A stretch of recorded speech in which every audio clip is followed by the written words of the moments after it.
this is just one of the many things. And I think today equine therapy for me, and we moved to Idaho from a little condo here and made this major jump, and it was like, you know, the big checkerboard jump. And I'm around horses a lot now. But in this particular pressing in, I spent time with May, and what I did is I put a name, something that was really, really hard for me, like fear or grief or loss, or another one. As I got better at some of the therapy and I began to heal, I actually put the name reunion in one of the squares. That was really interesting what happened with the horses. So May and I would go into these squares in the round pen, and in one of the squares I put fear. She would come in, and just like you have horse whispers and you have dog whispers and you have people, I mean, you have pets, right? So you know sort of what your pet's thinking. It's the same thing that happened to the horse, but I didn't know it would happen. I went into the square of abandonment because I'd dealt with that a lot in my life.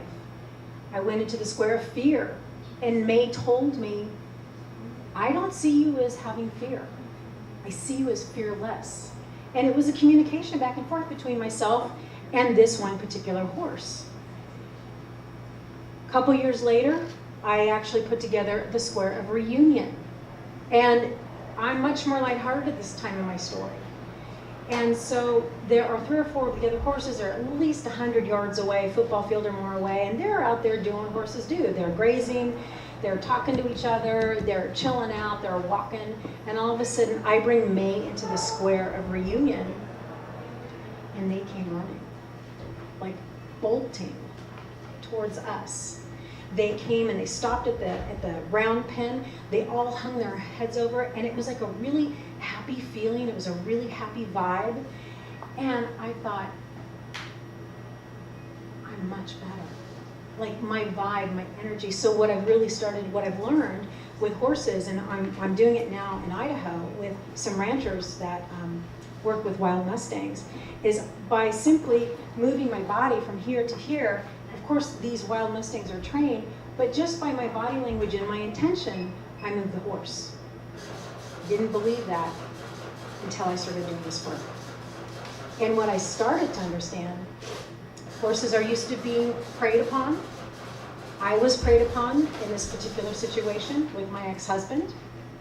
And the fact that we both had that vulnerability, we had a bond that went way beyond words. So let me go back a little bit. So that was my words of love to build a bridge to my son. Pressing in, which was extremely changed my life with these horses. And then I met a man named Gregg Bradens through his work, and I started to learn a lot about the language of the heart. And I don't know if any of you know Gregg Bradens' work, but he talks about our heart, and in the language of the heart, a horse will cross any bridge you build as long as the first one is from him to you. And it comes down to the trust again.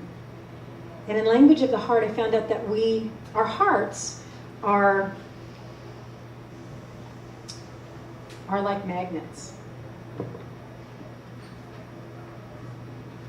And I started to believe that this thing called quantum entanglement, that was conducted in Geneva, Switzerland in 1997, which of course was the year my son was born.